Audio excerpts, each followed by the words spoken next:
Κυρίες και κύριοι, καλησπέρα. Είμαι ο Αλέξης Παπαχελάς. Καλώς ορίσατε στους Νέους Φακέλους. Εδώ και αρκετό καιρό έχει γίνει μια μεγάλη συζήτηση στην Ελλάδα για την Αργεντινή.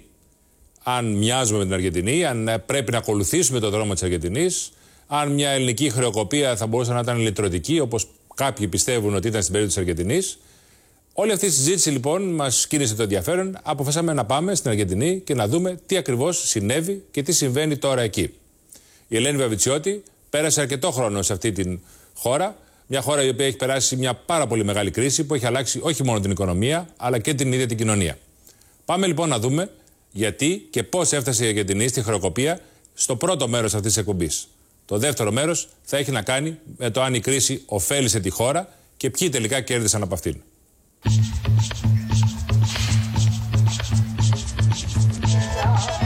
Αργεντινή, μια χώρα 12.000 χιλιόμετρα μακριά, στη δίνη μιας κρίσης που βρίσκεται τόσο κοντά. We have a lot in common, and when I see what happens in Greece, I say, well, I've seen this before. Μια χώρα που δεν ξεχνάνε ούτε οι πολιτικοί. Θα γίνετε Αργεντινή, όχι να μην γίνουμε Αργεντινή, μακάρι να γίνουμε Αργεντινή, μη σώστε και γίνετε Αργεντινή. Τι θα πάθετε άμα γίνετε Αργεντινή? Ο στόχος του ΣΥΡΙΖΑ είναι να γίνουμε Αργεντινή. Κάνετε λάθος. Αλλά να πω και κάτι αυτό που είπατε. Η Αργεντινή της ανάκαμψης. Αλλά ούτε και οι πολίτες. Νύχτα μαγική, σαν την Αργεντινή, θα βρούμε στο ελικόπτερο, ποιος θα το πει.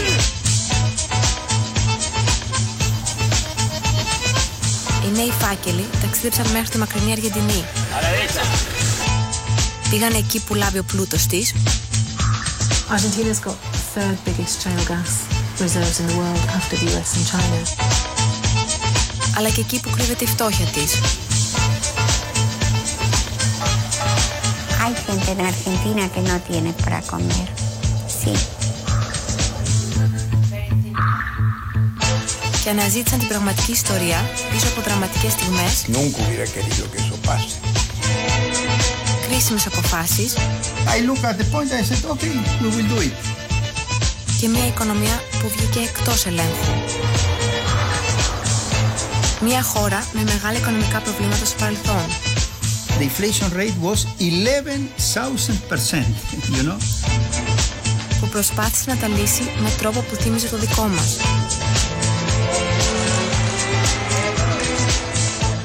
So we told the people, look, you can either use the dollar or you can use the peso, the new peso, the convertible peso. Και έζησε ένα πάρτι παρόμοιο με το δικό μας. We got rid of inflation and the government got a lot of support, political support. You know, the people were very, very happy. Μια οικονομία όμως που βρήκε μπροστά της μια εξίσου ανώμαλη προσγείωση. We couldn't print dollars, the same way that Greece cannot print euros.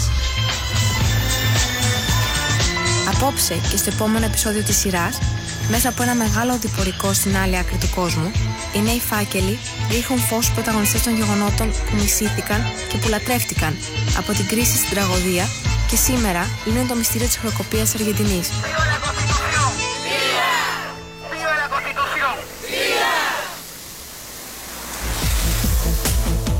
It was a bit like the ground falling off your feet. I mean, there you were, having worked for months, fairly concentrated on something, and then all of a sudden they say, okay, it's over, it's the end.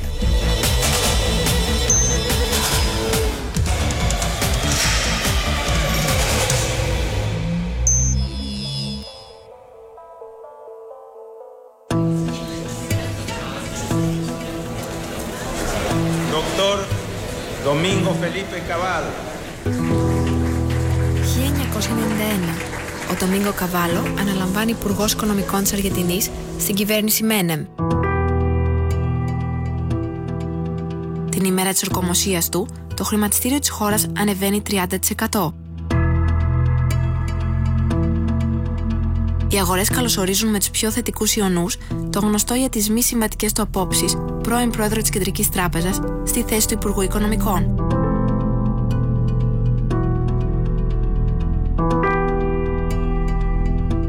Ο ενθουσιασμός τους μεταφράζεται και σαν ελπίδα ότι ο Καβάλο θα πάρει στις αρχές της δεκαετίας του 90 τις αποφάσεις που θα λύσουν το μεγαλύτερο πρόβλημα της Αργεντινής εκείνη τη στιγμή. Τον εκτός ελέγχου πληθωρισμό της. People used to say, when you go to a bar and you want to drink a beer, it's better that you pay the beer in advance. Because if you paid after you drank the beer, the price will be higher.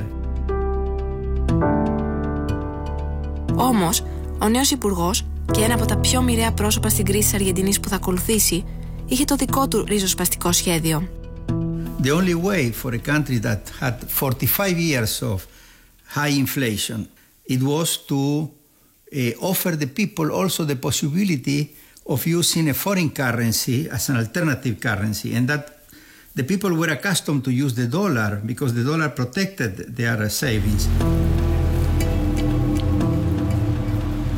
Με ένα νόμο εξπρές που περνά από το Κογκρέσο ο Καβάλο, δίνει στην κεντρική τράπεζα της χώρας τη δυνατότητα να ανταλλάσσει το μέχρι τότε νόμισμα της Αργεντινής, το πέσο, με δολάρια, σε ισοτιμία 1/1.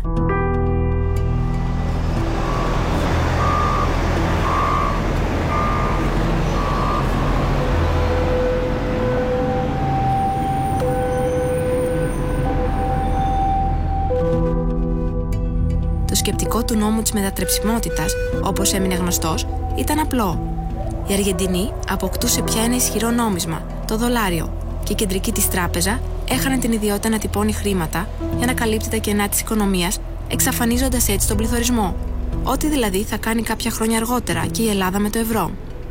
And because we implemented it, we got rid of inflation and the government got a lot of support, political support. You know, the people were very, very happy.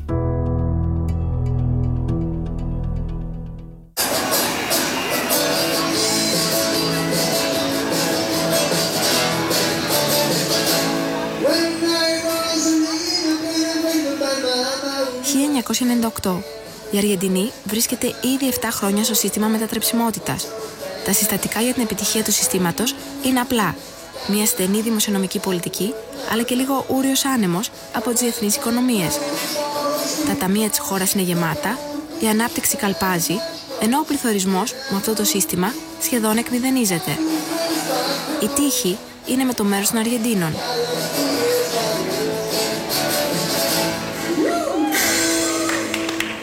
Gracias, amigos. Gracias.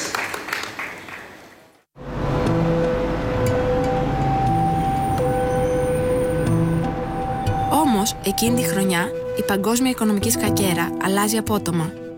Η Ρωσία προσφεύγει στο Διεθνές Νομισματικό Ταμείο και όλοι ανησυχούν. Ταυτόχρονα, ο βασικός προορισμός για τις εξαγωγές Αργεντινής, η γειτονική Βραζιλία, έχει μόλις προβεί σε μια μεγάλου μεγέθους υποτίμηση του νομίσματός της.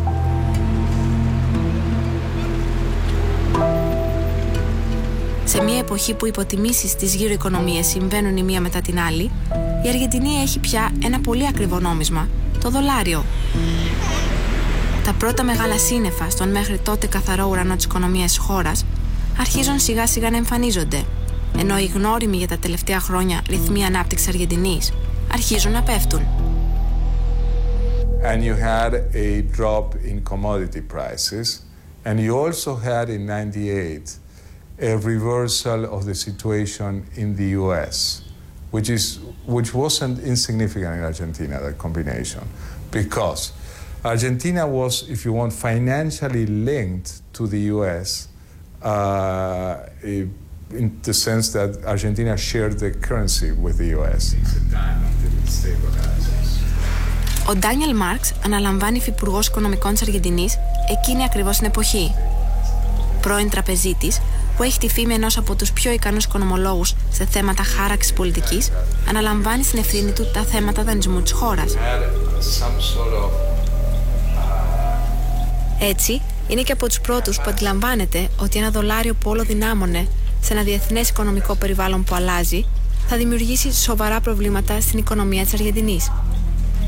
But Argentina in 98 had those external shocks, and with that also a reduction in productivity. While in the US you had a strengthening economy, a strengthening dollar, and increases in productivity. So from the competitiveness point of view and trade point of view, you had a big divergence. going on there. Για κακή τύχη των Αργεντίνων, εκείνη την εποχή η κυβέρνηση Μένεμ αρχίζει να προετοιμάζεται για τις εκλογές το 1999. Και όπως συμβαίνει και στην Ελλάδα, ακριβώς πριν την κρίση, η κυβέρνηση Μένεμ ξοδεύει. Και ξοδεύει απροκάλυπτα. Με τον Καβάλο να έχει ήδη αποχωρήσει από το Υπουργείο Οικονομικών, μόνο την τελευταία χρονιά πριν τις εκλογές, οι δαπάνες αυξάνονται κατά 45%. As Menem also wanted to get people's support, he helped the governors of the other parties that didn't have a provincial bank. Menem helped those governors to borrow from the private banks to finance also expanding by the provinces. And that is why from 97 to 99 there was an increasing expanding by the provinces and significant deficits by the provinces. El gobierno de la nación argentina cumplimenta esta noche 7 cabalísticas privatizaciones. Την ίδια στιγμή, τα έσοδα που έχουν αποκτηθεί από την ιδιωτικοποίηση των αργεντίνικων αερογραμμών, της εταιρείας τηλεφωνίας, της εταιρείας πετρελαίου και άλλων δημόσιων υπηρεσιών που έχει κάνει στα προηγούμενα χρόνια η κυβέρνηση Μένεμ, έχουν εξανεμιστεί.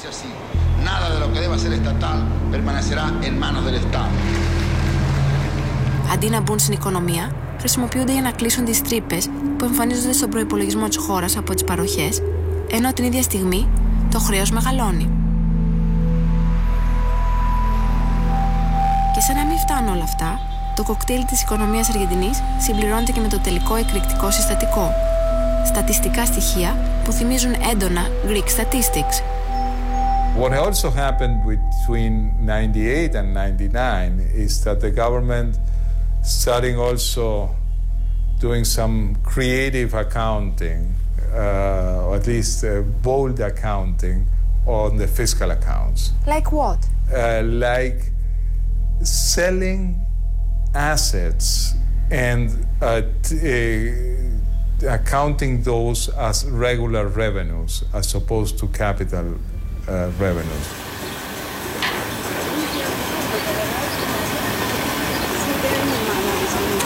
Εκ των υστέρων, δεν είναι λίγοι αυτοί που υποστηρίζουν ότι τότε, όταν ακόμα η οικονομία δεν είχε βρεθεί στον κυκλώνα της κρίσης, θα ήταν η κατάλληλη στιγμή για την Αργεντινή να εγκαταλείψει το σύστημα της μετατρεψιμότητας του $1 ίσο με το 1 πέσο και να ξεφορτωθεί τους περιορισμούς που αυτό το σύστημα υπαγόρευε.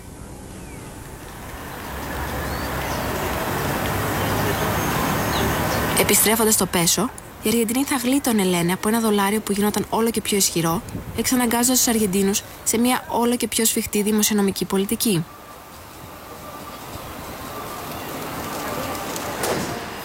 Ο Αλφόνσο Πρατγκάι, οικονομολόγος, σημερινό μέλος του Κογκρέσου της Αργεντινής και πρώην διοικητής της Τράπεζας της χώρας, στέκεται κριτικά απέναντι στο σύστημα μετατρεψιμότητας του Καβάλο, το οποίο και θεωρεί σε μεγάλο βαθμό υπεύθυνο για τα γεγονότα που ακολούθησαν στην Αργεντινή. The whole economic program during the 90s was predicated around the idea that 1 peso would be worth $1 forever and ever till the end of times. And when that started to become unsustainable, then every single decision that was being taken from the political hierarchy was buying time such that people don't find out that this premise is actually wrong and it's false. Όμως, ο Μάριο Μπλέχερ, ένας από τους πιο γνωστούς οικονομολόγους Αργεντινής, με προϋπηρεσία στο Διεθνές Νομισματικό Ταμείο και εξειδίκευση σε συναλλαγματικές και δημοσιονομικές πολιτικές, έχει αντίθετη άποψη. Ως ο άνθρωπος που βρέθηκε στα χρόνια της κρίσης της χώρας στο τιμόνι της Κεντρικής Τράπεζας, αντικρούει αυτούς που ζητούσαν ήδη από τότε την έξοδο από το δολάριο, μόνο και μόνο για να μπορούν να εφαρμόσουν μια πιο χαλαρή δημοσιονομική πολιτική. This statement reminds me to these people that would tell you that the best time to divorce your wife or your husband is when the relationship is going very well. Because then, you know, you don't need lawyers, you don't need to fight, you can do a nice agreement. That's ridiculous. Nobody does that, right?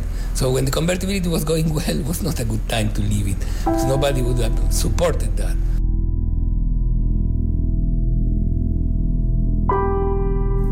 Εκ των υστέρων, για το μεγάλο ρόλο της μετατρεψιμότητας και της προσκόλλησης στο δολάριο στην κρίση της Αργεντινής, συμφωνεί και ο Τόμας Ράιχμαν, ο επικεφαλής της αποστολής του Διεθνούς Νομισματικού Ταμείου στη χώρα για περισσότερο από 5 χρόνια. Ο Ράιχμαν, ο αντίστοιχος Τόμσεν για την κρίση της Αργεντινής, αναγνωρίζει ότι το Ταμείο δεν βρήκε ποτέ την κατάλληλη στιγμή να πει στην Αργεντινή να βγει από το δολάριο πριν από την κρίση. Αλλά από την άλλη, ξεκαθαρίζει ότι κάτι τέτοιο δεν θα ίσχυε και στην περίπτωση της Ελλάδας με το ευρώ, καθώς εκεί υπάρχει μια εντελώς διαφορετική σχέση. There was never a proper time to do it. Later on, in the late 90s, concerns started mounting, and we at the fund started looking for exit strategies, very hush-hush, very secretly. However, the problem was that by then the economy was heavily dollarized. Let's not forget, Argentina was not a currency union, it was a currency board, the convertibility regime. 1999. Οι εκλογές προκυρήσονται, ενώ η οικονομία της χώρας διανύει την πρώτη χρονιά ύφεσης. Οι βασικοί υποψήφοι, ο Κάρλος Μένεμ, πρόεδρος Αργεντινής για τα τελευταία 10 χρόνια, και ο Φερνάντο Ντελαρούα, που κατεβαίνει στις εκλογές με μια σοσιαλδημοκρατική ομάδα συνεργασίας. Το σύνθημά του, το πάρτι των ετών του Μένεμ τελείωσε, έχει μεγάλη απήχηση.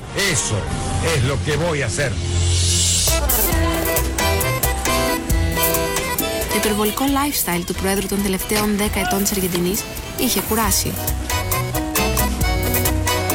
Αντιθέτως, ο Ντελαρούα είναι ένας πολιτικός μετρημένος, παλιάς κοπής, που πολλοί το κατηγορούν τις ημέρες των εκλογών ότι είναι ακόμη και βαρετός. Dicen que soy aburrido. Aburrido. ¿Será que no manejo Ferrari? ¿Será para quienes se divierten mientras hay pobreza? No quiero un pueblo sufriendo mientras algunos pocos se divierten. Quiero un país alegre. Quiero un pueblo feliz.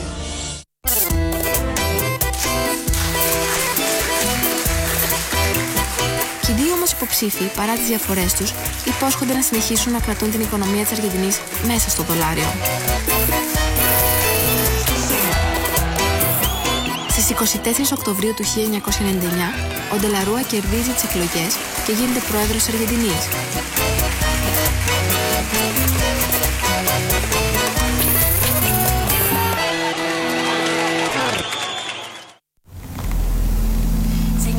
Ο ιστορικός πολιτικός, που δίνει σπάνιες συνεντεύξεις, μας δέχτηκε στο γραφείο του σε ένα προάστιο του Μπουένος Άιρες. Εκεί θέλησε, όπως είπε, να μας εξηγήσει πώς η κυβέρνηση συνεργασίας, της οποίας ηγήθηκε το 1999, είχε προτεραιότητα την τόνωση της οικονομίας και το σημάζεμα των δαπανών της κρατικής σπατάλης των προηγούμενων ετών.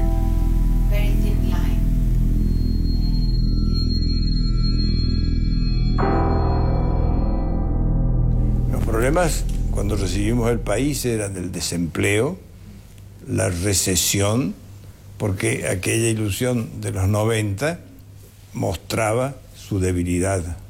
Ahora, estaban mal.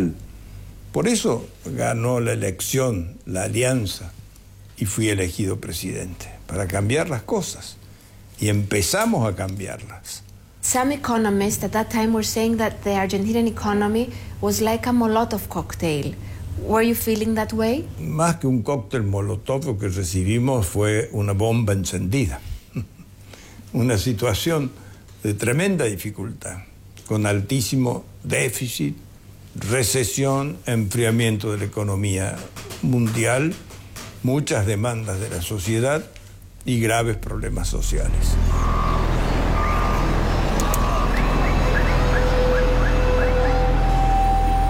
Για να μην σκάσει αυτή η βόμβα στα χέρια του, όπως υποστηρίζει ο Ντελαρούα, παίρνει σχεδόν αμέσως μετά την εκλογή του μια σειρά μέτρων. Προσπαθεί να καταπολεμήσει τη φοροδιαφυγή, αυξάνει τους φόρους στη μεσαία τάξη, μειώνει τους μισθούς των δημοσίων υπαλλήλων κατά 15% και αποπειράται να συμμαζέψει τις κρατικές σπατάλες των προηγούμενων ετών. Όπως έγινε και στην Ελλάδα χρόνια αργότερα, οι περικοπές δεν έχουν μεγάλη απήχηση. When you succeed a government that had been expending too much and you try to cut expending, of course you get strikes from the public employees, you get opposition from people that loses benefits that they had obtained before. So he used his political capital. Και το κεφάλαιο αυτό που ξοδεύτηκε νωρίς θα αποδεικνύονταν κάτι παραπάνω από χρήσιμο για τον Ντελαρούα, τον πρόεδρο μιας κυβέρνησης συνεργασίας με πολιτικούς από διαφορετικούς χώρους. Αυτό το ξέρει καλά ο Αλφόνσο Πρατγκάι, μέλος αντιπολίτευσης που ήρθε στην εξουσία μετά την πτώχευση της χώρας. I think the main problem was that the political coalition was not strong enough. It was built upon one of the main traditional parties, the Radical Party, and the other component of the coalition was an offspring of the Peronist Party. So those two things didn't have much together to do. They got together just for the sake of winning the election. There wasn't a strong program to deal with the problems other than I won't depeg, that was a promise, and that was certainly not enough.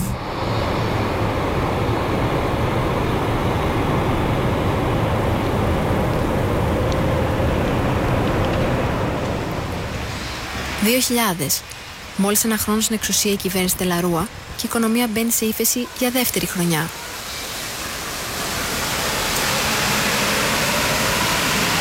Στο εσωτερικό της χώρας, η κυβέρνηση συνεργασίας αρχίζει να εμφανίζει τις πρώτες ρογμές στη συνοχή της, ειδικά μετά την παραίτηση του αντιπροέδρου της κυβέρνησης υπό το βάρος κατηγοριών για δωροδοκία.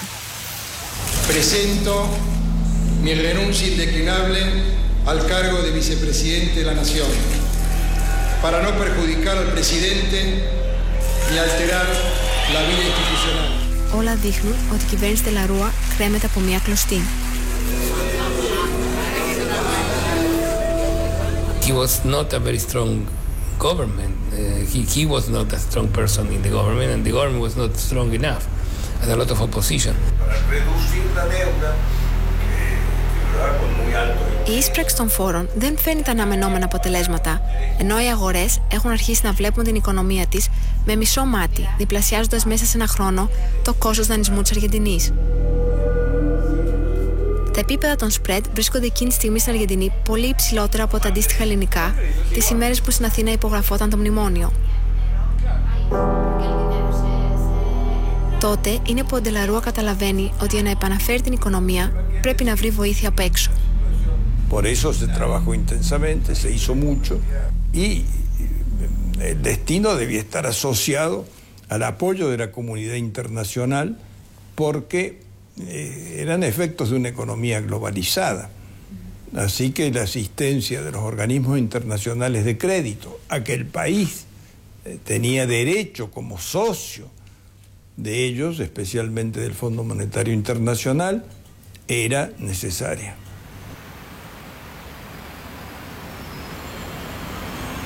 Οι προσπάθειες αποδίδουν και στο τέλος του 2000 η Αργεντινή καταφέρνει και παίρνει ένα δάνειο $40 δισεκατομμύρια από το Διεθνές Νομισματικό Ταμείο, την Παγκόσμια Τράπεζα και την Ισπανία. Το δάνειο αυτό θα ονομαστεί πανοπλία, γιατί όπως μια πανοπλία, έτσι και αυτό ελπίζουν ότι θα θωρακίσει την αργεντινική οικονομία. Queridos argentinos, los esfuerzos de este año dieron su fruto. He anunciado un blindaje internacional que nos saca del riesgo y crea una plataforma extraordinaria para el crecimiento.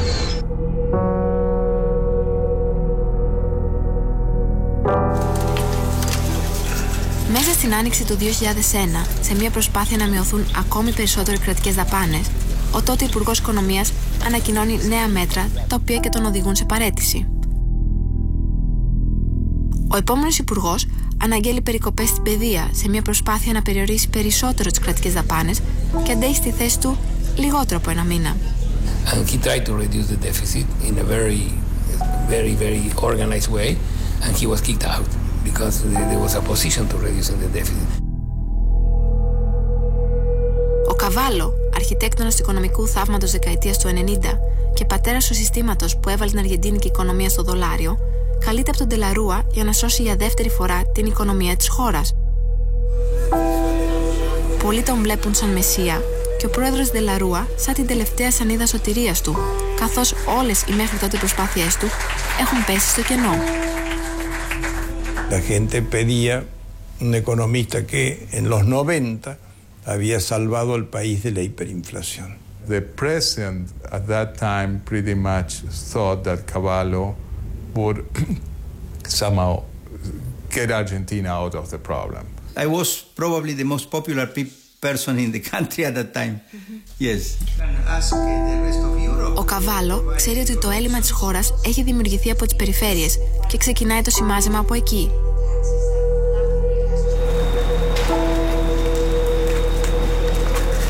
Στην Αργεντινή, κάθε περιφέρεια έχει και τη δική της κυβέρνηση, η οποία είναι πανίσχυρη και ασκεί μεγάλη επιρροή στην κεντρική κυβέρνηση. Έτσι, οποιοσδήποτε περιορισμός στα οικονομικά τους δημιουργεί αυτόματα και εντάσεις. I started to try to put brakes on the excessive spending of the provinces. But of course, the governors that had been receiving financing from this Banco de la Nación, they started to say, no, what Kavalo is trying to do is to attack the provinces, and so that created political difficulties during the year 2001 to produce the necessary fiscal adjustment in the areas where government had been expending too much.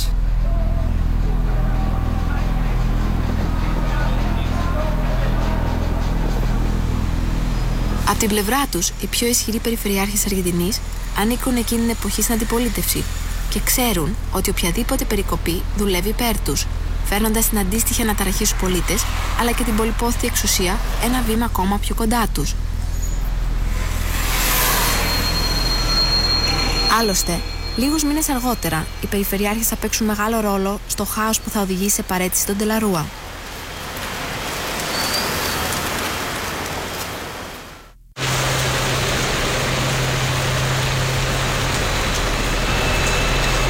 Ο Καβάλο από την πλευρά του ξέρει ότι οι περικοπές στις περιφέρειες απλά αγγίζουν το πρόβλημα, αλλά δεν δίνουν οριστική λύση. Έτσι, ξεκινάει και μια σειρά από κινήσεις που θα βοηθούσαν το πλοίο της οικονομίας, που τότε πια βρίσκεται με σπασμένο κατάρτι στη δίνη μιας καταιγίδας που ήδη είχε ξεσπάσει, να αντέξει τουλάχιστον μέχρι το πρώτο λιμάνι.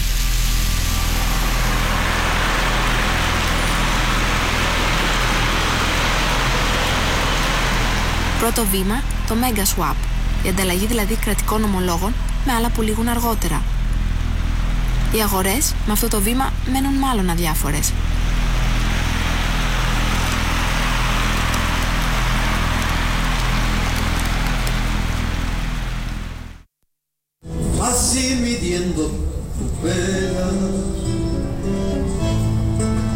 Καλοκαίρι 2001. Με το κόστος δανεισμού στα ύψη, ο Καβάλο ανακοινώνει μια άλλη πολιτική, σκληρότερη από αυτή που του ζητούσε μέχρι τότε ακόμη και το Διεθνές Νομισματικό Ταμείο. Μια πολιτική ανάγκης, αυτή του μηδενικού ελλείμματος. Με άδεια ταμεία και ανύπαρκτες δυνατότητες δανεισμού από τις αγορές, αποφασίζει να μην ξοδεύει παραπάνω από αυτά που βγάζει. Όμως, για να το καταφέρει αυτό, ανακοινώνει περικοπές 13% σε μισθούς και συντάξεις.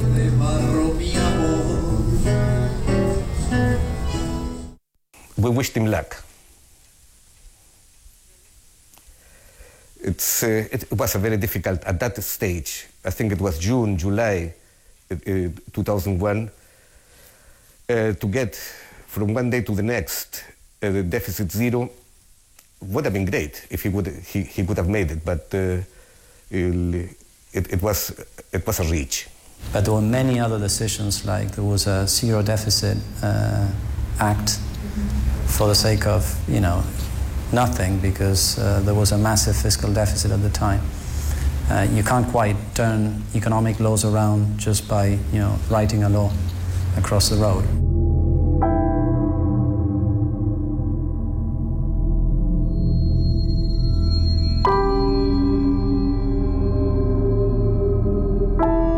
Οι αγορές συμφωνούν και κρίνουν αυτή την κίνηση αργοπορημένη από τη μία και άστοχη από την άλλη, σε μια οικονομία που βρίσκεται ήδη σε ύφεση. Οι συζητήσεις για απαγκίστρωση από το δολάριο και επιστροφή στο πέσο φτάνουν τώρα ακόμη και στο τραπέζι των συνεδριάσεων του Υπουργείου Οικονομικών της Αργεντινής. It was before August that I personally felt that things were not sustainable. Argentina then had to make a choice between devaluing the currency and or defaulting on the debt. It's either one or both. So we made I personally, with a small group, made exercises what that meant. We didn't have that much an opportunity to discuss it with almost anybody within the government. Μέσα στον Αύγουστο του 2001, και ενώ τα κορυφαία στελέχη του Διεθνούς Νομισματικού Ταμείου βρίσκονται σε διακοπές, αναγκάζονται να επιστρέψουν εκτάκτως στη Ουάσιγκτον για να συζητήσουν για άλλη μια φορά την κατάσταση στην Αργεντινή. Ένα μήνα μετά την ανακοίνωση του μηδενικού ελλείμματος, η εφαρμογή του κρίνεται αδύνατη. Τα μέλη του Διεθνούς Νομισματικού Ταμείου αρχίζουν και συζητάνε την πιθανότητα για ένα δεύτερο δάνειο, αξίας 8 δισεκατομμυρίων αυτή τη φορά. Ένα δάνειο που είναι πολύ μικρότερο από αυτό που θα πάρει η Ελλάδα λίγα χρόνια αργότερα. Η απόφαση είναι δύσκολη, γιατί πολλοί εκφράζουν την άποψη ότι αυτό το δάνειο είναι μηχανική υποστήριξη σε έναν ασθενή που είναι ήδη νεκρός. It was in the end, after, as I say, days of non-stop discussion and agonizing about the issue, it was decided that it was more or less the duty of an international organization to support even a minor chance, though significant, of success. We could not pull the plug then. So a last program was set out based on the fiscal side once again, but with a relative understanding that this was it, that it was almost the whole world was the whole markets were turning against Argentina, that this was the last chance that we could provide. Οι συζητήσεις αυτές όμως στο Διεθνές Νομισματικό Ταμείο δεν επηρεάζονται μόνο από το τι μπορεί να καταφέρει η Αργεντινή, αλλά και από τις εσωτερικές αλλαγές που γίνονται στο Ταμείο. Λίγους μήνες μετά την εκλογή της κυβέρνησης Bush, ο Stanley Fischer, εκπρόσωπος των ΗΠΑ στο Ταμείο, αντικαθίσταται με τη γνωστή στους κύκλους της Ουάσιγκτον για τα συντηρητικά της πιστεύω, Ann Kruger. Hay dos etapas del fondo, o dos caras. Una fue el fondo. Stanley Fischer, representante de Estados Unidos, un hombre muy amplio, con quien teníamos muy buen diálogo, pero a fin del año 2000 gana la elección Bush y cambia la representación en el Fondo Monetario Internacional. Ese fue otro fondo monetario, el fondo perverso, el fondo de la persecución, el fondo de la asfixia de las economías en desarrollo, el fondo que no debe volver a ser, un fondo monetario distinto del que ahora está actuando para apoyar a Grecia o apoyar a los países que sufren la crisis internacional. Y así el señor Keller y la señora Ann Kruger, que era la representante de los Estados Unidos, aplicaban el principio del riesgo moral, que significa que cada uno se arregle como pueda y asuma lo que ha hecho, a diferencia de lo que hoy sucede en Europa, donde están buscando cómo ayudar. Nosotros tuvimos que salir a discutir y pelear con Estados Unidos, con Inglaterra, con Francia, con Alemania, para que influyeran en el Fondo Monetario y nos dieran la asistencia que teníamos derecho. Αντιλαμβανόμενος την επερχόμενη δυσκολία συνεργασίας με το Διεθνές Νομισματικό Ταμείο και μπροστά στο φόβο της χρεοκοπίας, ο Ντελαρούα αρχίζει τα τηλεφωνήματα στους προέδρους του κόσμου. Muchas de ellas eran por teléfono directamente. Con el presidente Bush, además había hablado con Tony Blair, había hablado con el presidente de Italia, había hablado con Schroeder, de modo que hubo apoyo general.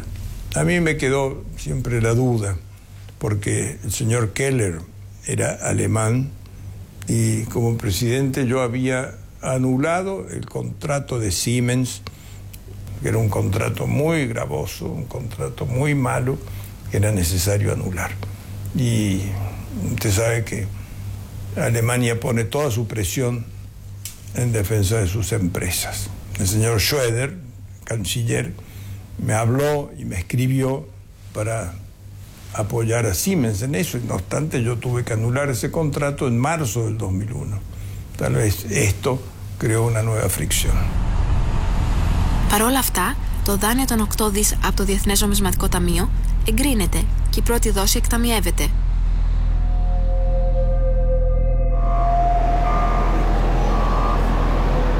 Οκτώβριος 2001. Στην Αργεντινή γίνονται περιφερειακές εκλογές και η κυβέρνηση εργασίας του Ντελαρούα καταποντίζεται. Ο μοιραίος πρόεδρος Αργεντινής, εν αναμονή της δεύτερης δόσης από το Διεθνές Νομισματικό Ταμείο, ξέρει τώρα ότι τα επόμενα μέτρα λιτότητας θα μπορέσει να τα πάρει μόνο με τη στήριξη αντιπολίτευσης. Και η αντιπολίτευση του Ντελαρούα από την πλευρά της ξέρει ότι οι μέρες του Προέδρου είναι μετρημένες. Όπως συνέβη και στην Ελλάδα της κρίσης, κυβέρνηση και αντιπολίτευση την κρίσιμη στιγμή δεν θα συνεργαστούν. Ayudó a los programas del déficit cero. En eso hubo cooperación. Ahora, después de la elección, ya vieron que tenían el gobierno al alcance de la mano. Empieza a implementarse el golpe que culmina con mi renuncia. Το Νοέμβριο του 2001, η Αργεντινή ξεκινάει ένα δεύτερο πρόγραμμα ανταλλαγής ομολόγων αξίας $60 δισεκατομμυρίων, που δείχνει στις αγορές την αδυναμία της χώρας να φέρει σε πέρας υποχρεώσεις της. Παρόλο που ο Καβάλο πιστεύει ότι βρίσκεται κοντά στη λύση του προβλήματος, οι οίκοι αξιολόγησης χαρακτηρίζουν την κίνησή του ένα βήμα πριν τη χρεοκοπία. With the money that the IMF had committed to Argentina, plus the program for debt restructuring that we had prepared, it was perfectly possible to finish the debt restructuring in a way that would oblige Argentina to pay $5 billion of interest instead of the $12 billion that Argentina was paying in 2001. Η ανταλλαγή αυτή δεν φαίνεται να έχει την ανταπόκριση που περίμενε ο Καβάλο και η ανησυχία για την οικονομία δεν μένει μόνο σε κυβερνητικό επίπεδο. Ο Μάριο Μπλέχερ εκείνες τις ημέρες βλέπει από τη διοίκηση της Κεντρικής Τράπεζας Αργεντινής τις καταθέσεις να μειώνονται μέρα με τη μέρα. Ο κόσμος έχει αρχίσει να καταλαβαίνει ότι η οικονομία βουλιάζει και βγάζει τα λεφτά του από τις τράπεζες ή καλύτερα τα δολάρια του από τις τράπεζες, αφού το πέσο λίγοι το εμπιστεύονται. Every day we were looking at the deposits and they were going down and there was understanding that there is a bank run. It's a not full blow bank run, but it was a bank run. Βλέποντας ότι η κατάσταση βγαίνει εκτός ελέγχου, ο υφυπουργός Ντάνιελ Μάρξ ξέρει ότι πρέπει να κάνει κάτι για να διασφαλίσει τις καταθέσεις εκατομμύριων Αργεντίνων σε περίπτωση οικονομικής καταστροφής. All of the reserves were with the central bank in countries and accounts where they could be attached. So we had to move billions of dollars without the banks noticing very much that this was going on to safe places. Έτσι, καταστρώνει ένα σχέδιο που θα κρατήσει μυστικό ακόμη και από τον πολιτικό του προϊστάμενο, σε μια προσπάθεια να στείλει τις καταθέσεις των Αργεντίνων κάπου μακριά, σε ένα όσο το δυνατόν πιο ασφαλές μέρος γίνεται.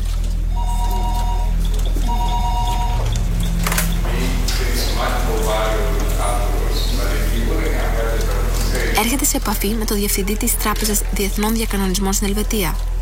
Το σχέδιο είναι απόλυτα μυστικό και ελάχιστοι το ξέρουν μέχρι σήμερα.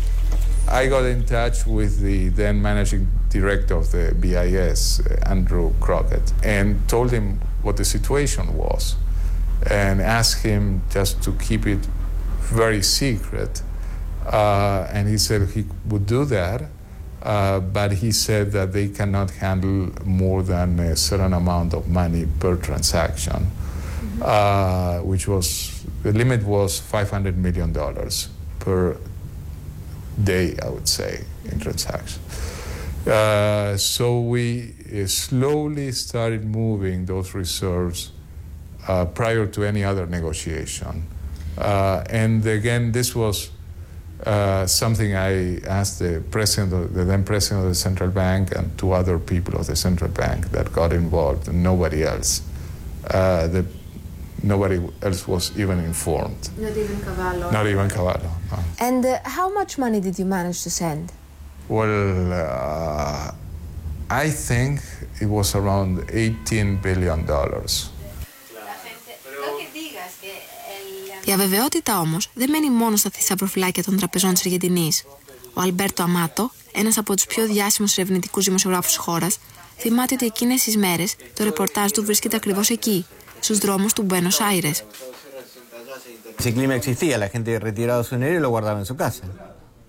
Si no lo tenían los bancos porque corría peligro de que lo retuvieran. Era habitual, ese che, ¿qué vas a hacer con la plata? Empezaron a decir por las radios, vayan rápido a los bancos, que se acaba la plata. Ο μεγαλύτερος εφιάλτης του Προέδρου Ντελαρούα γίνεται τώρα πραγματικότητα. Yo hubiera querido que nada de eso pasara. Mi gran temor, antes de asumir el gobierno, era una corrida bancaria.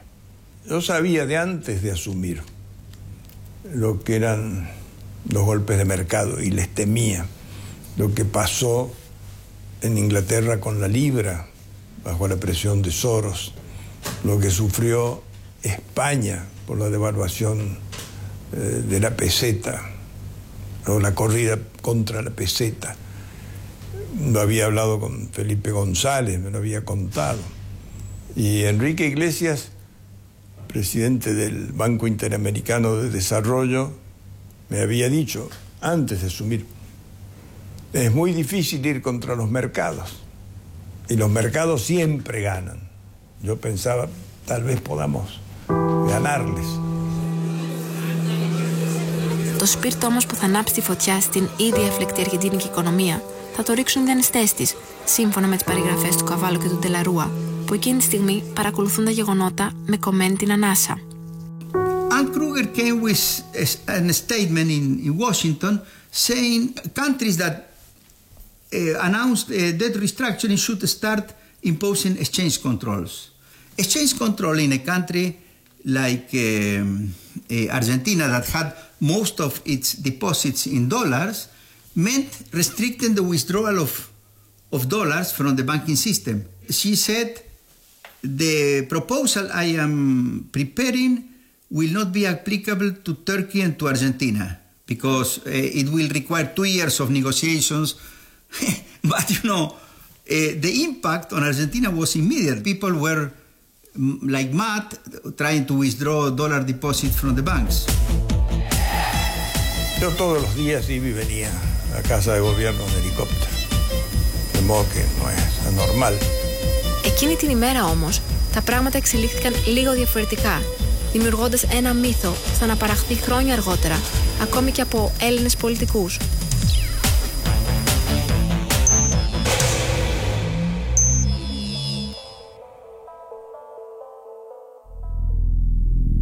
Δύο μέρες μετά την ανακοίνωση της Σαν Κρούγκερ και έχοντας στο μυαλό του ότι μόνο την τελευταία εβδομάδα το 10% των καταθέσεων είχαν φύγει από τις τράπεζες, ο Καβάλο ξέρει ότι πρέπει να κάνει κάτι για να σταματήσει την αιμορραγία.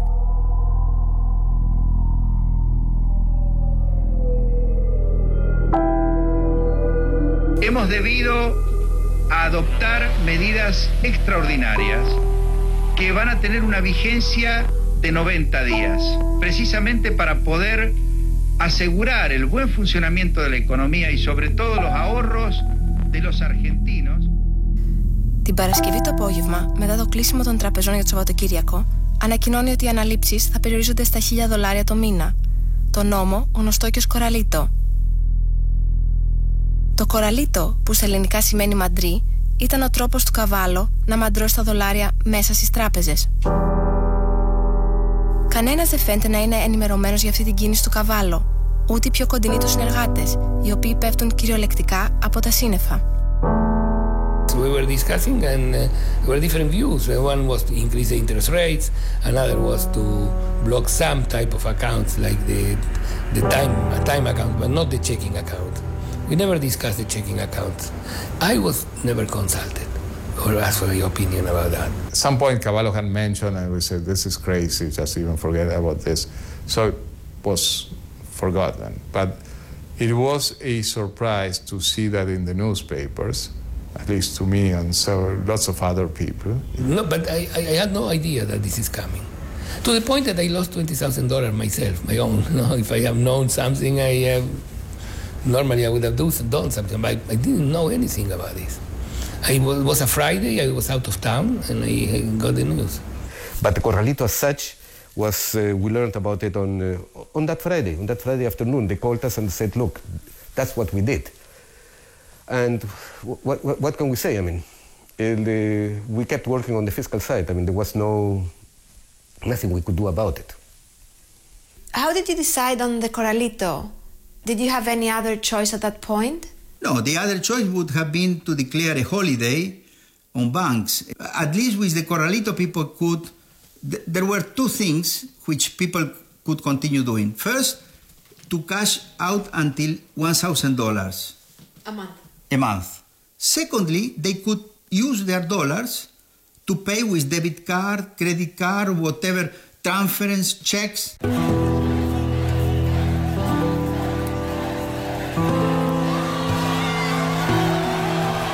Παρά τις βεβαιώσεις ότι τα χρήματα θα παραμείνουν άθικτα και όλες οι τραπεζικές συναλλαγές μπορούσαν να πραγματοποιηθούν μέσα από τις τράπεζες ή με πιστωτικές κάρτες, η αντίδραση του κόσμου ήταν άμεση και η αντίδραση ήταν πανικός. So the Corralito was kind of, you know, the last brick on the wall. It was a desperate attempt, and the very last attempt by the government to keep the bleeding and to stop, you know, the hemorrhage from going on. But it actually backfired, and it got the exact opposite result, because up until then, the economy was not going anywhere, but at least it was not falling massively. With the Corralito, the whole thing, you know, stopped to a halt, basically. Οι εικόνες που έρχονται από την Αργεντινή είναι ανησυχητικές. Στο κτίριο του Διεθνούς Νομισματικού Ταμείου η αγωνία μεγαλώνει. Την Κυριακή το πρωί, 2-24 ώρα μετά την ανακοίνωση του Corralito, ξεκινάει η μαραθώνια σύσκεψη που θα κρίνει το μέλλον της Αργεντινής. Η συζήτηση κρατά μέχρι τις πρωινές ώρες της Δευτέρας. Η απόφαση έχει πια πάρθει. Η βοήθεια προς την Αργεντινή θα διακοπεί.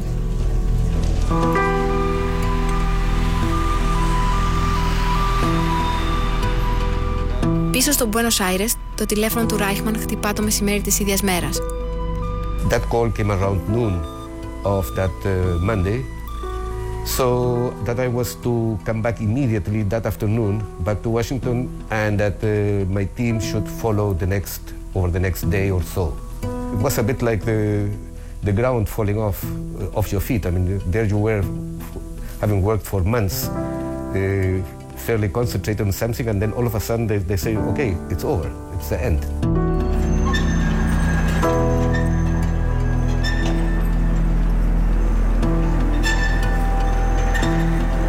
Ο Reichman πρέπει τώρα να ανακοινώσει τα ξαφνικά νέα στον Καβάλο. He came to tell me, look, Köhler ordered us to go back to Washington.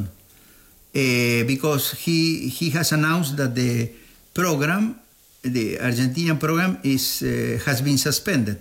No? And what did you tell him? I tell him, but Thomas, do you see that this is a disaster for Argentina? And he said, look, this is the decision of the managing director. He listened and said, okay, you are not telling that just to me, you have to tell that to the president. And the president was in the presidential house out in Olivos, one of the suburbs of Buenos Aires. So I said, hey, you go and tell him. I said, hey, sorry, I have a plane to catch now at 7 o'clock or 8 o'clock or something like that. I still have to go back to my hotel and pack. And everything, he said, no, whatever you do, you tell this personally to President de la Rua. So I take you you go pack and then come back here, and I take you by helicopter to the presidential palace. Can you describe us the meeting that you had with Reichman on the December 3rd? Fue muy breve. Lo recibí en Olivos. Teníamos muy buen diálogo. Él era muy buena persona, chileno. Y vino a decirme simplemente, presidente, quiero decirle que he recibido orden del directorio del Banco Central o de la gerencia general de poner término a la misión y regresar a Washington. I mean, it was a major defeat for President de la Rúa, who had tried his best to avert this disaster. And it was a very difficult meeting. I mean, when at the end, President de la Rúa asked me, look, isn't there anything we can do? And I just had to tell him, I mean, no, I don't see anything. It was very difficult, because he wanted it. Eso significaba que cesaban las tratativas para el crédito y para el pago de lo que ya estaba acordado.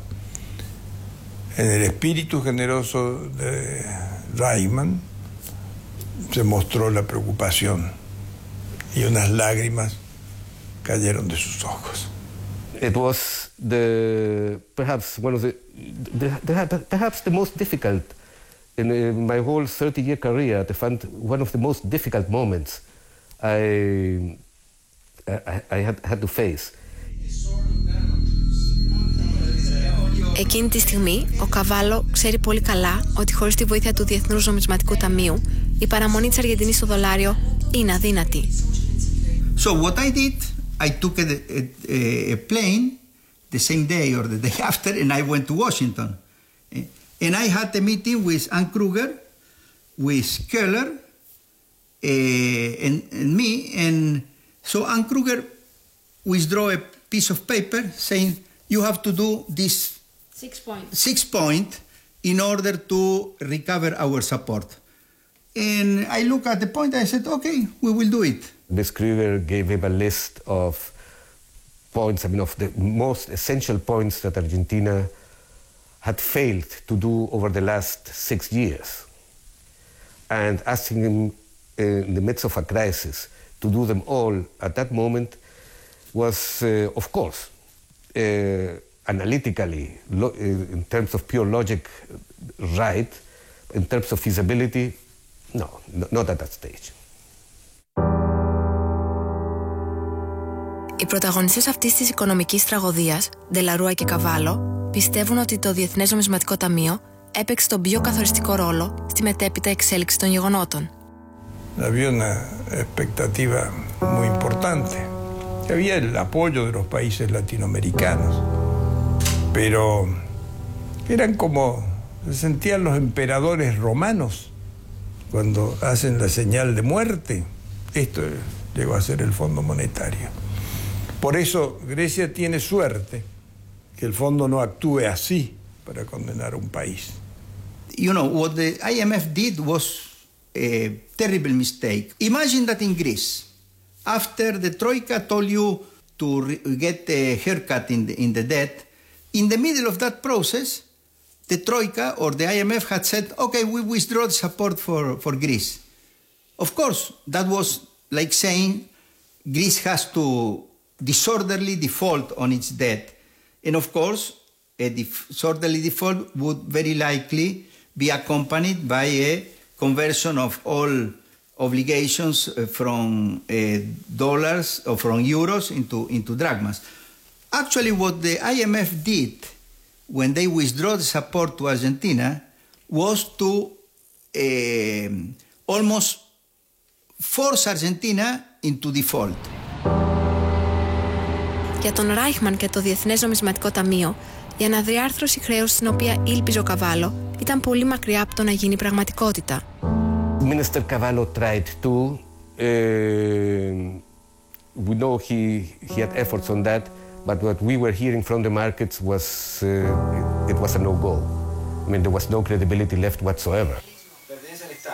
Λίγες μέρες μετά τη φυγή του Διεθνούς Νομισματικού Ταμείου, τα πρώτα σημάδια οικονομικής κατάρρευσης αρχίζουν να φαίνονται και στα ράφια των σούπερ μάρκετ. Y era impresionante porque el supermercado bajaba las cortinas al mediodía y vos escuchabas que estaban remarcando los precios con la pistolita esa de colocar las etiquetas. Entonces vos comprabas a la mañana un pan de manteca que valía 2 pesos y los ibas a comprar a la tarde y valía 4.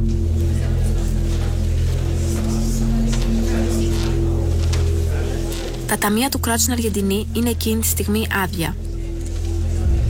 Για να πληρωθούν οι λογαριασμοί και οι υποχρεώσεις του Δεκεμβρίου, η κυβέρνηση αναγκάζεται να χρησιμοποιήσει τα χρήματα των ασφαλιστικών ταμείων και στη θέση τους να βάλει κρατικά ομόλογα.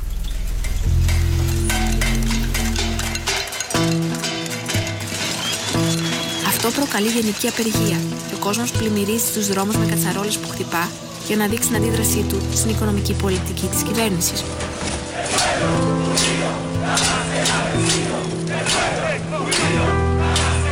Η κατάσταση κλιμακώνεται όλο και πιο πολύ και στις 19 Δεκεμβρίου, ενώ χιλιάδες διαδηλωτές βρίσκονται σε διάφορες πόλεις της χώρας, ο Ντελαρούα αποφασίζει να καλέσει τα μέλη της αντιπολίτευσης σε μια τελευταία προσπάθεια σύμπραξης για μια κυβέρνηση εθνικής ενότητας.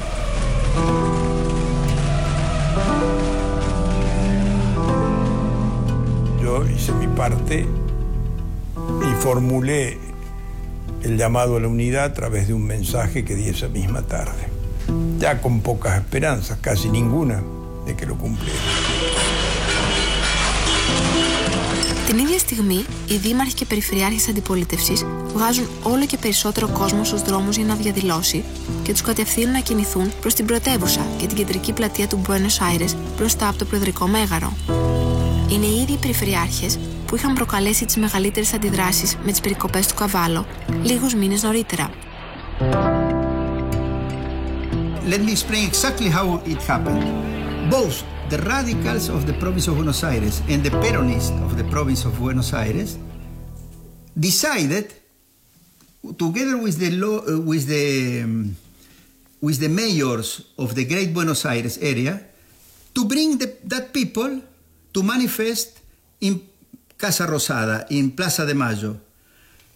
The police of province of Buenos Aires was ordered not to intervene. Σε διάφορα σημεία της χώρας αρχίζει το πιάτσικο. Εικόνες απεγνωσμένων ανθρώπων να μπαίνουν μέσα στο σούπερ μάρκετ και να αρπάζουν ό,τι μπορούνε μεταδίδονται από τις τηλεοράσεις σε ολόκληρο τον κόσμο.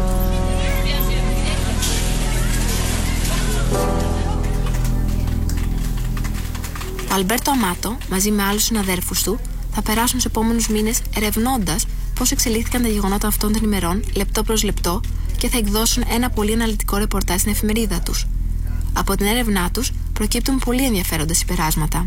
Y cuando yo llegué a casa ese 19 a la noche, ya habían en pantalla de televisión el primer saqueo que se hizo en la ciudad de Concordia, en Entre Ríos, a unos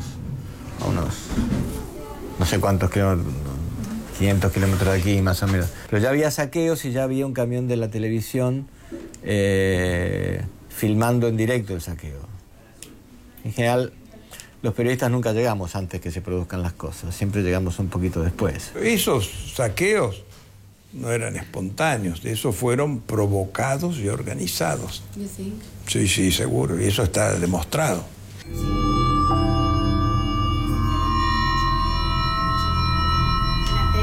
Ο Ντελαρούα μας λέει σήμερα ότι τα πιάτσικα εκείνων των ημερών ήταν στημένα.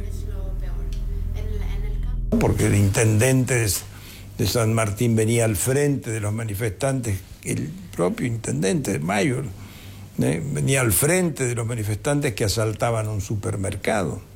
Doctor Ντελαρούα, diga que las demostraciones, las protestas son organizadas. Tiene razón. En gran parte, en buena parte,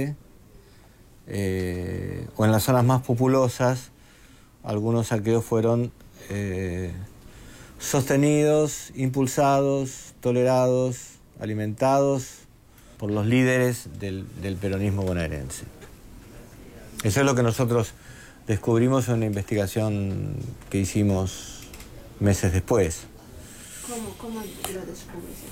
Y porque habíamos estado por la calle, habíamos visto alguna cosa que nos llamaba mucho la atención. Por ejemplo, había gente con walkie-talkie en las calles. Y 10 minutos después se organizaba ahí un pequeño tumulto. Η αντιπολίτευση, υπεύθυνη σε ένα μεγάλο βαθμό για τα επεισόδια που συμβαίνουν στη χώρα, ζητάει τώρα από τον Ντελαρούα την παραίτηση του Υπουργού Οικονομικών Καβάλο, αλλά και να θέσει τη χώρα σε κατάσταση πολιορκίας. Ο Ντελαρούα υποχωρεί. Το μήνυμα που θα προσπαθήσει να το πει 3 φορές στις κάμερες από την αμηχανία του μεταδίδεται τελικά στις τηλεοράσεις όλης της Αργεντινής το απόγευμα της 19ης Δεκεμβρίου. Compatriotas, culmina un día difícil. Han ocurrido en el país hechos de violencia que ponen en peligro personas y bienes y crean un cuadro de conmoción interior. Quiero informarles que ante eso he decretado el estado de sitio en todo el territorio nacional. What made you declare the state of siege? Por pedido del gobernador de la provincia de Buenos Aires. Una medida que me costó muchísimo. Ahí me arrepiento de haberlo dictado. Pero lo hice pensando que traería calma, mostrando que el gobierno estaba dispuesto a agotar los esfuerzos para devolver la tranquilidad a todos los sectores. Ο Καβάλο παραιτείται. Η παραίτησή του όμως δεν αποκλιμακώνει την ένταση στους δρόμους.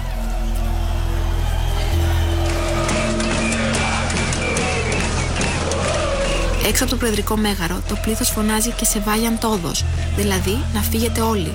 Ahí nació el que se vayan todos, ¿no? Fue la demostración de un hartazgo muy grande de la Argentina en contra de la clase política del país.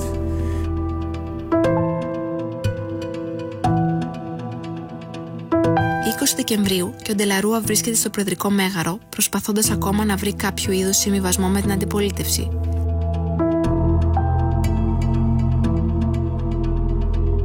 Έξω από το Προεδρικό Μέγαρο, στην πλατεία του Μαΐου, αλλά και αλλού, έχουν αρχίσει από νωρίς τα επεισόδια.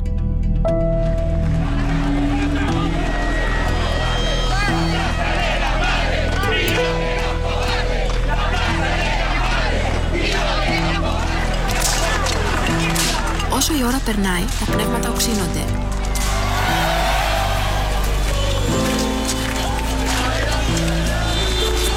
Είναι η μέρα που άνθρωποι που διαδηλώνουν στον Μπουένος Άιρες θα βρούνε τον θάνατο.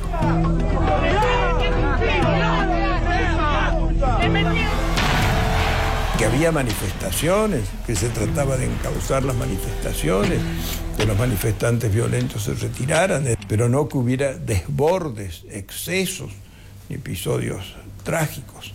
Hay un momento en que yo mando preguntar al jefe de policía si había fallecidos. Y me dicen que no, que absolutamente no. De modo que esta era la información que disponía. Το απόγευμα, ο Ντελαρούα δέχεται τηλεφώνημα από τον εκπρόσωπο της αντιπολίτευσης. Δεν πρόκειται να τον στηρίξουν. Ο πρόεδρος έχει μόλις ενημερωθεί και για τους νεκρούς, που ήδη είχαν φτάσει τους 16. Ξέρει πια ότι η αντίστροφη μέτρηση στην προεδρία της χώρας του έχει αρχίσει.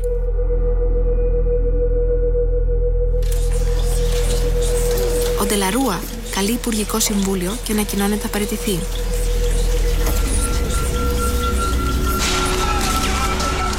Την ίδια στιγμή, στους δρόμους η κατάσταση έχει ξεφύγει από κάθε έλεγχο.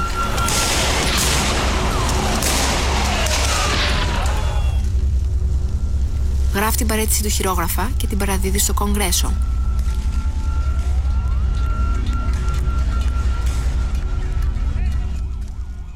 What were the reasons that made you quit? Por 3 motivos.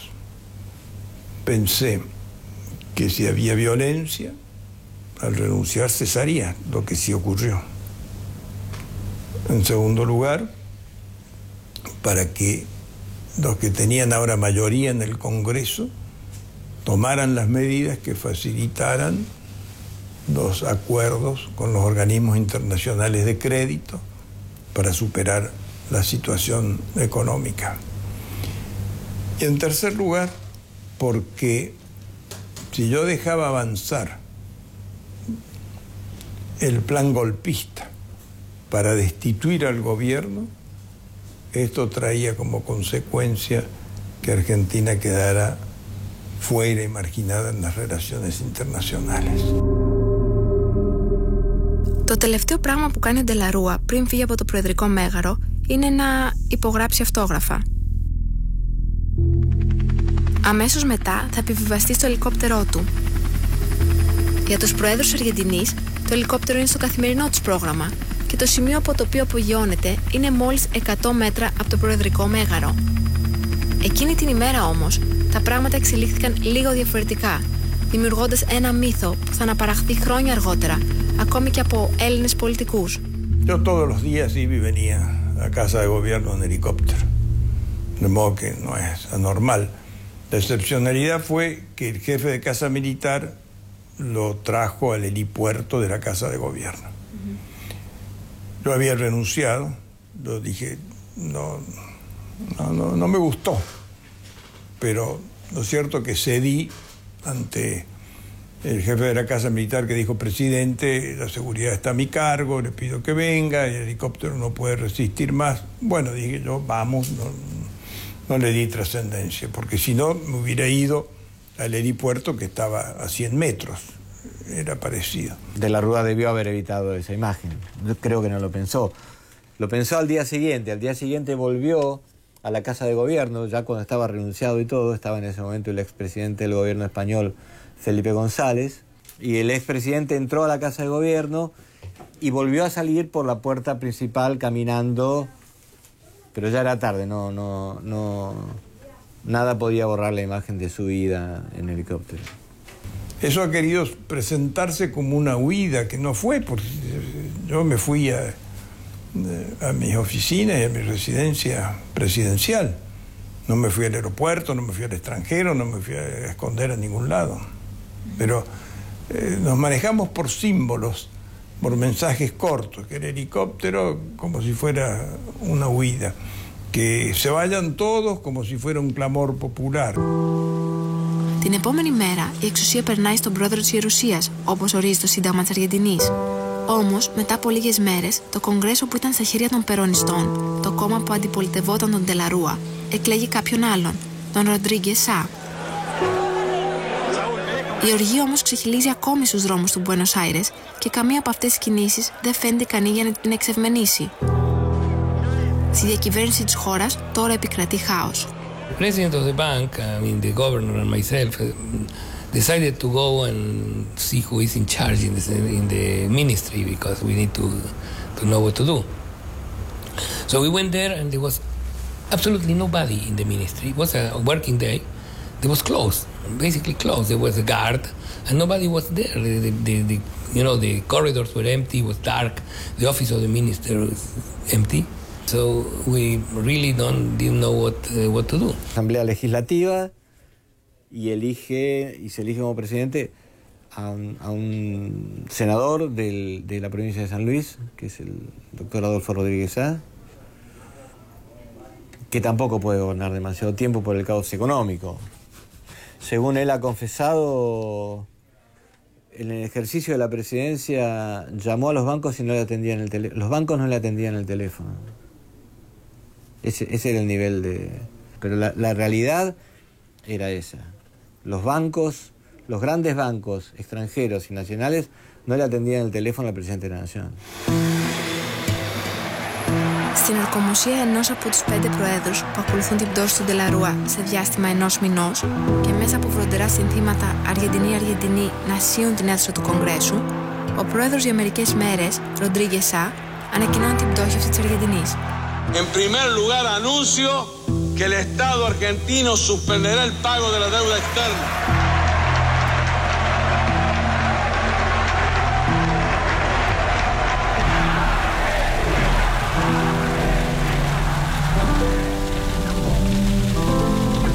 Μια πτώχευση που ενώ πολλοί την υποδέχτηκαν με πεφημίες, ζητοκραυγές και χειροκροτήματα, ακόμη και σήμερα, 12 χρόνια αργότερα, παραμένει ένα μεγάλο μυστήριο και για τους ίδιους Αργεντίνους.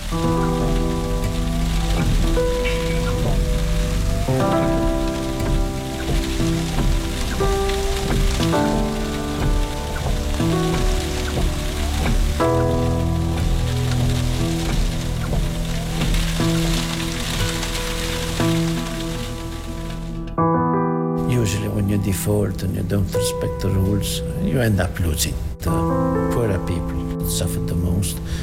Argentina is a natural resource-rich country that has benefited enormously since the default because prices have gone up. And you cannot make the same argument for Greece.